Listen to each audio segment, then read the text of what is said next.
שלום לכולם, כאן דוקטור הדר בן אליהו, שיעור 7 של מבוא לפסיכולוגיה בפקולטה לחינוך באוניברסיטת חיפה.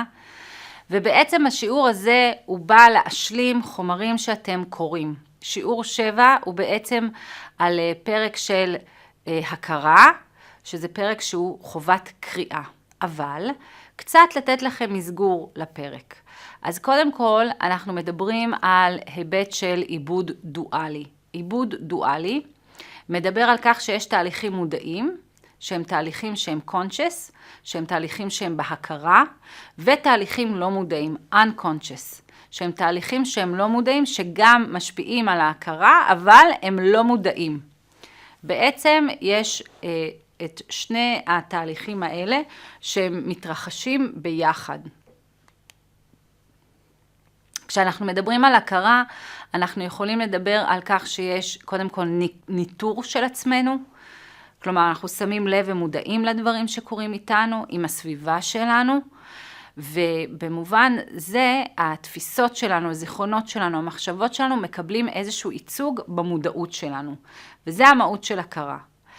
יש לנו גם שליטה בעצמנו ובסביבה שלנו, ככה שאנחנו יכולים לקבוע וליזום כל מיני תהליכים, התנהגויות, היבטים שקשורים לקוגניציה, כמו מחשבה, וגם כמובן תגובות רגשיות. אז בעצם כשאנחנו מדברים על הכרה, אנחנו מדברים על שני ההיבטים האלה. ואתם תקראו על כך בפרק 5, מתוך החומר קריאת חובה.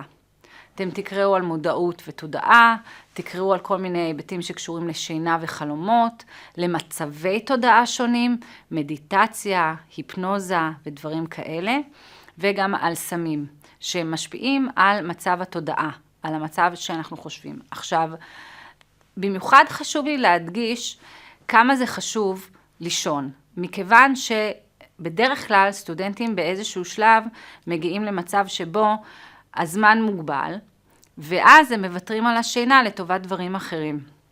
מאוד מאוד חשוב בתוך היום-יום כן לישון שעות בלילה ברצף, ואפשר גם פה ושם לתפוס כמה דקות של שינה, או שעה וחצי שנץ ככה. למה? כי בעצם השינה היא חשובה לחידוש הרקמות, גם במוח, גם בגוף, והיא מאזנת את המערכות ההורמונליות. לדוגמה, דרך בלוטת האדרנל. בלוטת האדרנל זה בלוטה שיושבת מעל הכליות, בגב התחתון, בשני הצדדים, ובעצם הקורטיזול מתאזן במהלך השינה. מה זה קורטיזול? קורטיזול זה הורמון שמופץ מבלוטת האדרנל, והתפקיד שלו זה לאזן את כל הכימיה של הגוף, המלחים, האלקטרוליטים. כשאנחנו בעצם במצב לחץ מתמשך, הקורטיזול כל הזמן מופרש. ואז כשאנחנו מסיימים, פתאום יש נפילת מתח. מה זאת הנפילת מתח? זה הגוף אומר, תודה שעכשיו אני יכול סוף סוף לחדש את כל המאגרים השונים שלי, בין היתר גם הקורטיזול. אז השינה היא חשובה, ואני ממליצה לכם בגלל זה כבר עכשיו במהלך הסמסטר להתחיל ללמוד ולעבור על הדברים ולהכניס באופן קבוע זמן שינה. אז קודם כל אתם תצפו בסרטון די קצר שמראה איפה בלוטת האדרנל ומסביר קצת על הקורטיזול בתוך הגוף. מדובר במערכות פיזיולוגיות שמאוד חשוב שנשמור עליהן. השמירה על המערכות הפיזיולוגיות שראיתם כרגע קשורות גם לאותו תהליך ביולוגי שמתרחש מדי יממה. הקצב הסרקדיאני, circadian rhythm, הקצב הזה הוא הקצב היומיומי של הגוף, של ערות, עייפות, שינה וכן הלאה. ומאוד חשוב לשמור עליו בשביל הכרה בריאה. וכעת אם תצפו רגע בסרטון עוד אחד קצר, סרט 2 של שיעור 7, תקבלו קצת מידע גם על זה. אז השינה היא מאוד חשובה, וכחלק מהשינה יש לנו גם איזון של הגוף, יכולת ריכוז ולמידה, שגם מאפשר לנו לרווח את הלמידה.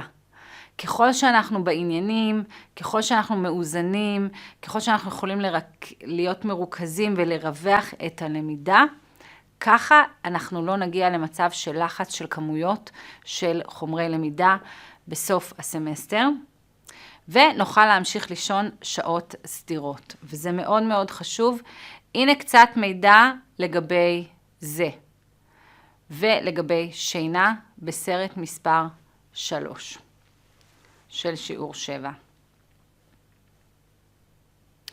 עוד היבט שתעברו עליו בפרק הזה, זה דברים שקשורים לקשב סלקטיבי, לעיוורון לשינוי, לתפיסה, עיבוד חישתי שקיים, עיבוד קוגניטיבי שהוא לאו דווקא מתבצע, למרות שיש איזשהו עיבוד חישתי, כמו שלמדנו בפרק תפיסה, וזה שבעצם יש דברים שאנחנו קולטים, אבל הם לא נכנסים לטווח קצר, בעצם אנחנו כן קולטים אותם מבחינת החישה, אבל הם לא נכנסים לתודעה או להכרה, וכעת אם תוכלו בבקשה לצפות בסרט 4.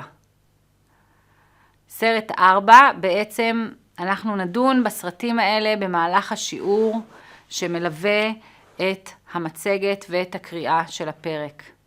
אז עד לפעם הבאה, תודה.